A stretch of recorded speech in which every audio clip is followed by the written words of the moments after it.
because we act and inspire others to act. And we have a whole lot of fun doing it. Seaworld. See it here. Save it there.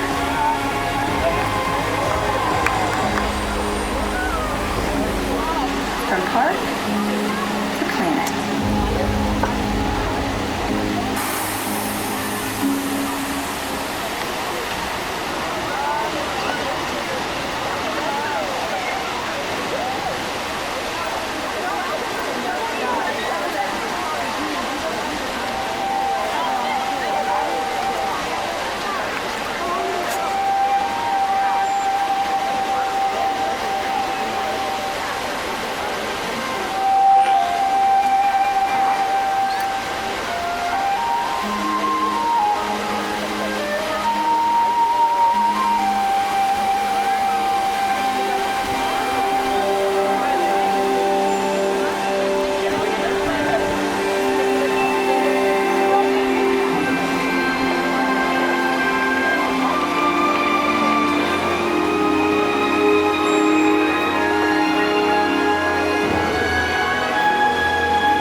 Interconnected ocean, a vast blue expanse critical to life on Earth. And there's no better animal to represent the story of the ocean with all its splendor and uncertainty than the killer whale, or as it's scientifically known, the Orcinus orca. The orca lives in every corner of the ocean, from the Arctic to the Atlantic, the Southern to the Indian, to the mighty Pacific and beyond.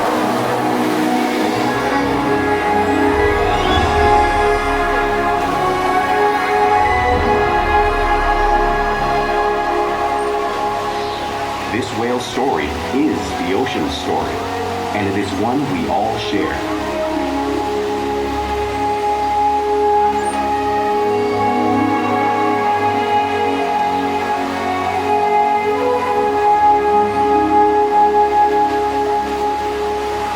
Welcome to Seaworld's Orca Encounter. I'm Katie, and I'm honored to introduce you to this intriguing and majestic animal.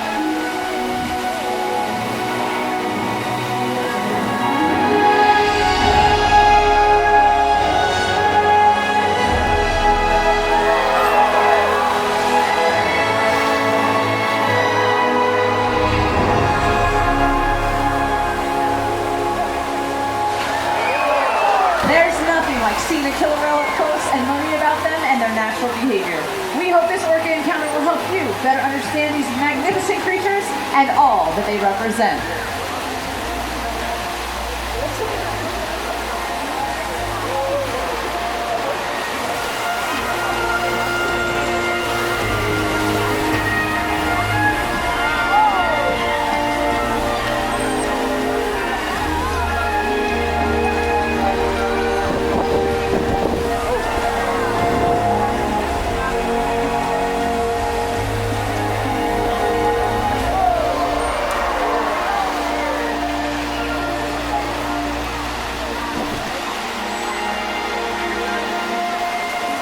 While they are found in every ocean, orcas living off the coast of Iceland are quite different than those near Costa Rica. In fact, there are at least 10 types, or ecotypes, of killer whales. An ecotype describes the differences between killer whale size, physical form, prey, social structure, and habitat. As you can see, the differences are subtle, but noticeable when compared side by side. Orcas are adapted perfectly to their environments. And even the whale's black and white coloration has a purpose. It camouflages the outline of their bodies in the water, making it easier for them to surprise and catch their prey.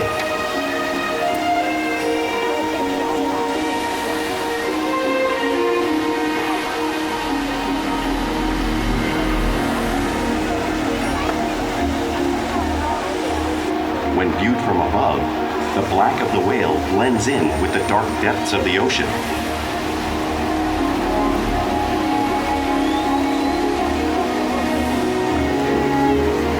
When viewed from below, the orca's white bellies match the brighter surface of the water, blending with the light above, giving them the perfect camouflage.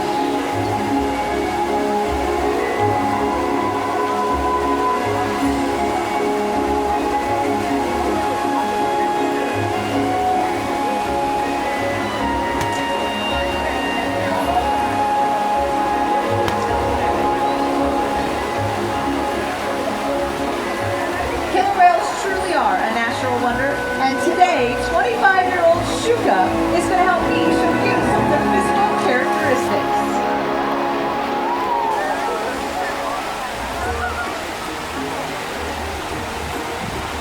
Her blowhole is perfectly designed for getting a quick breath at the surface. Even the location of her eyes work to her advantage. Now, it may look like her eyes are in that white oval eye patch, but that is actually a visual distraction. Her eyes are located in front of the eye patch at the corners of her mouth, hidden from thrashing prey. The fin on her back is called a dorsal fin, and the dorsal fin helps to keep Shouka stable while she swims. It'll also help her to regulate her body temperature. Now, the dorsal fins come in all shapes and sizes and are unique to each and every whale. The flippers on either side of her body are called pectoral flippers. Now, the pectoral flippers are mainly used for steering and stopping, and they actually have 5 bony digits in them, just like our human hand. The lobes on either side of her tail are called flukes. The tail flukes are the killer whale's engine, propelling them to top speeds of almost 30 miles per hour. But they swim the fastest and they use the most power when they are propelling their nearly 10,000-pound bodies out of the water.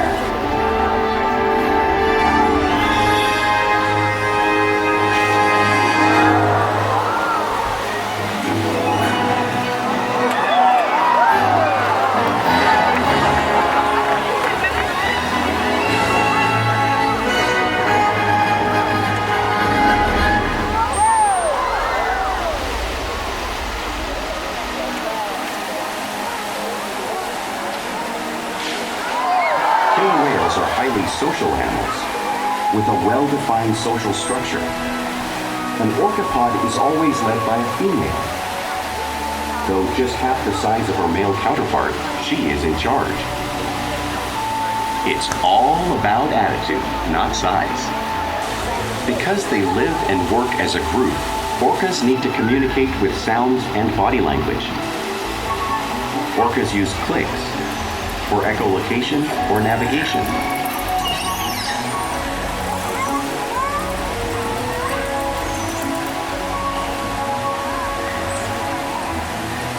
Whistles to socialize in the pod. And calls for group coordination and hunting.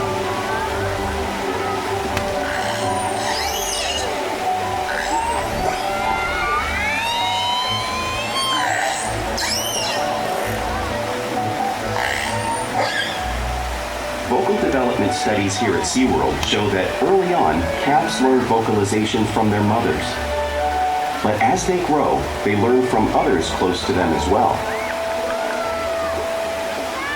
This is a bottlenose dolphin call that Shouka learned and even taught other killer whales here at Seaworld. In fact, orcas are the largest members of the dolphin family.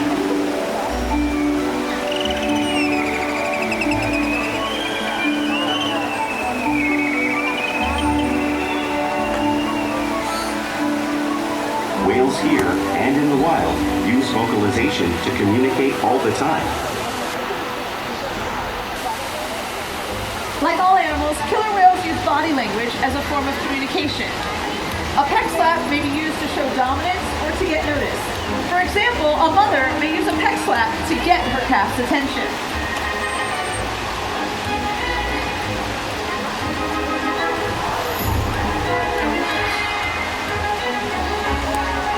But when they really want to be heard, they breach.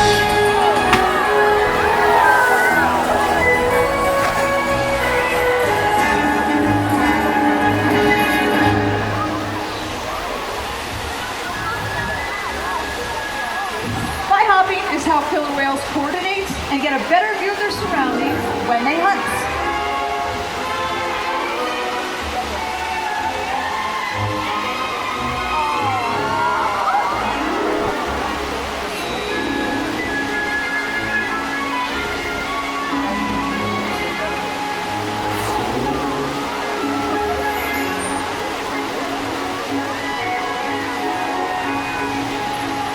Are another form of communication killer whales will use in the wild.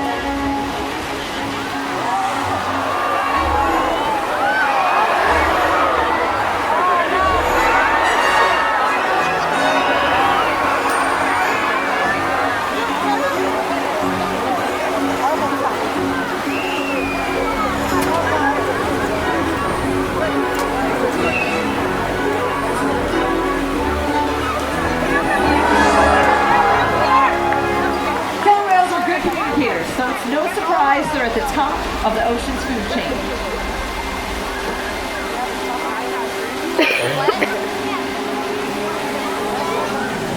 Killer whales work together to rear their young, protect their pod, and most importantly, pursue and catch their prey.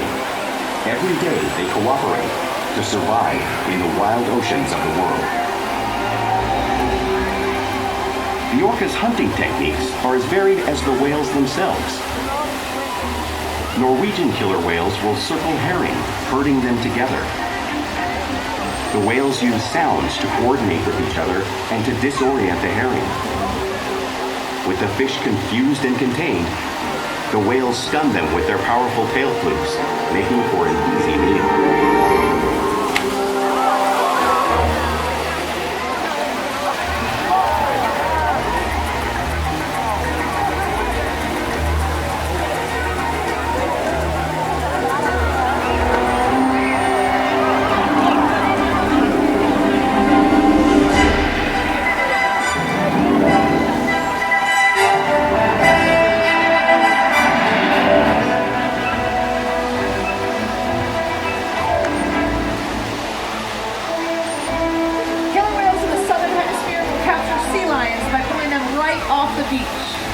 Our whales are going to be showing you a similar behavior and movement right here in front of all of you.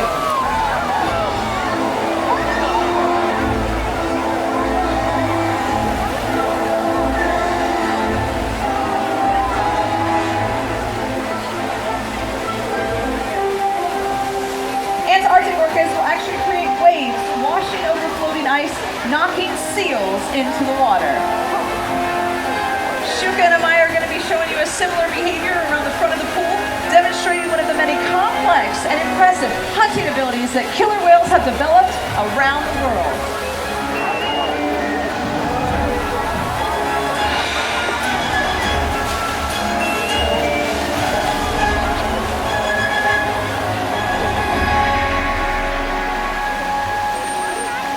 Now you just saw these waves crashing in front of all of you, but you can't really imagine the power of the wave until you have experienced it firsthand. Now, lucky for us, we have a very brave volunteer today. Come on down, lady. Excellent. All right, are you ready to feel the power of the wave?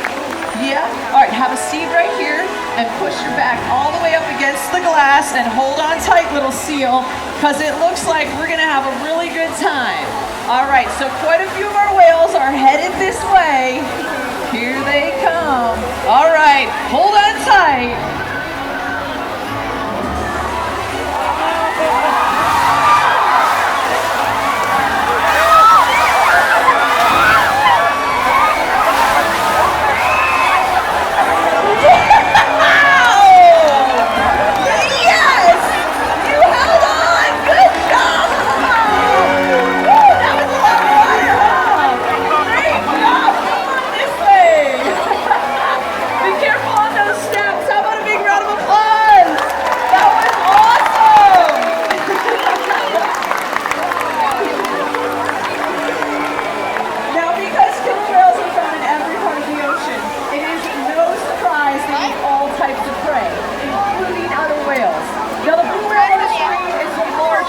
On Earth. It is 5 times longer and 50 times heavier than our killer whales.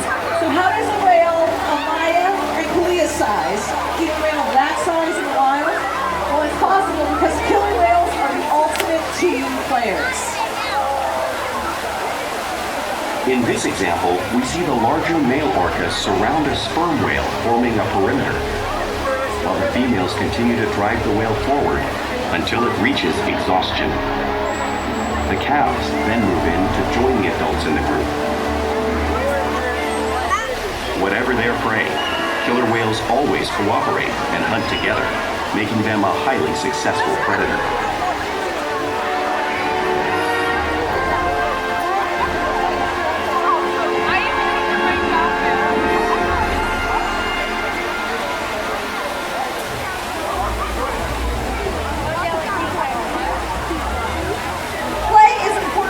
Day-to-day life for killer whales. It's how they teach their young to hunt and practice their skills as they grow. Killer whales spend a lot of time interacting and showing their playful side in the wild and here at Seaworld.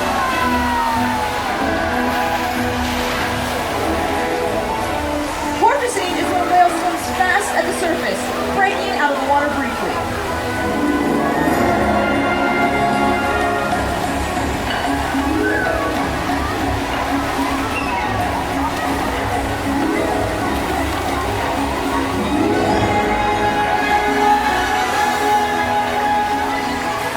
Do this when catching a ride in the wake of a boat or when surfing in a wave.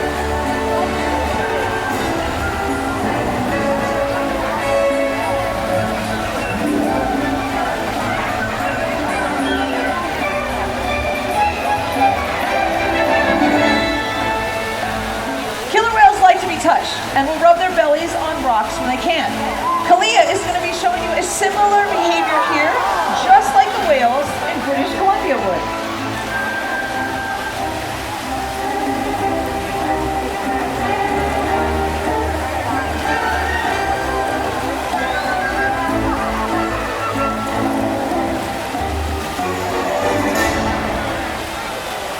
You'll also see whales imitate each other in the wild. We see it here at Seaworld all the time. Our whales are always mimicking and learning from each other.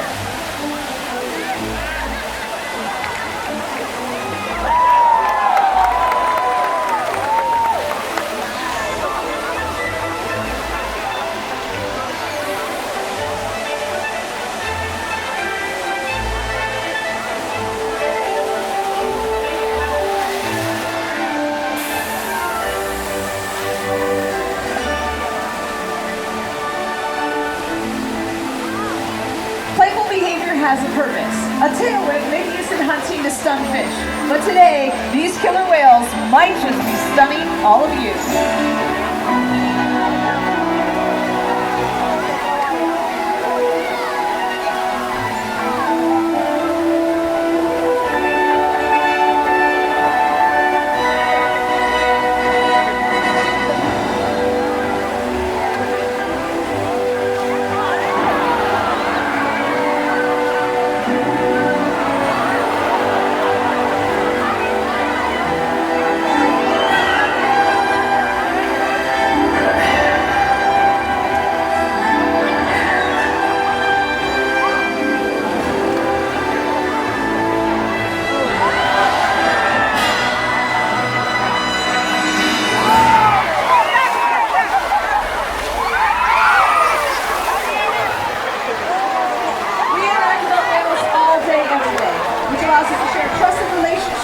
Provide optimal health care, research, and quality of life. The whales here take an active role in their own health and well-being.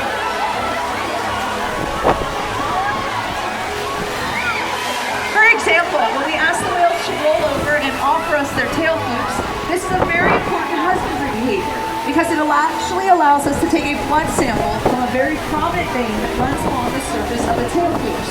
We do this once a month on all of our whales to make sure that everyone is healthy.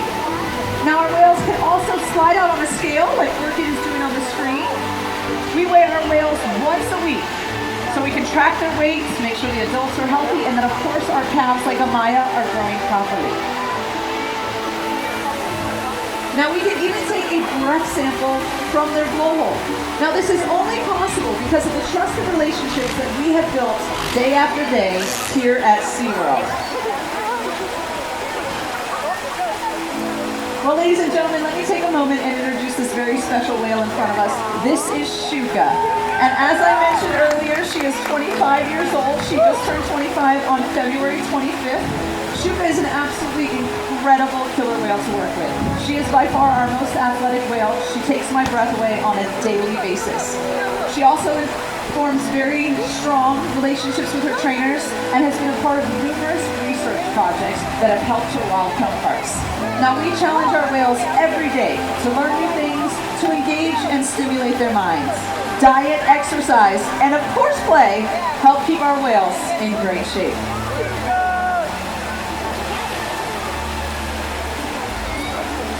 The whales here at SeaWorld have helped killer whales in the wild by participating in many research studies.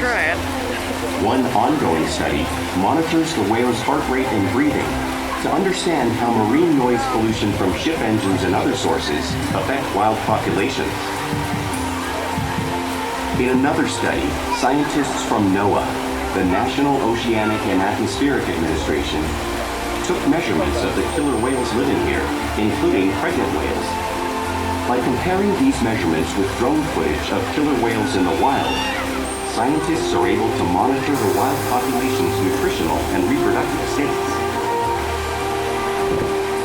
Other research has been done here at SeaWorld on the mother whale's milk composition. This research will help create an effective model to understand how toxins in the ocean impact wild killer whales and their milk supply. What we learn from the whales in our care every day is actively helping whales in the wild survive. And just by being here today, you've supported our rescue, research, and conservation efforts all around the world. If we work together, like the killer whale, we can protect the future of the Orcinus orca and this beautiful planet that we all share.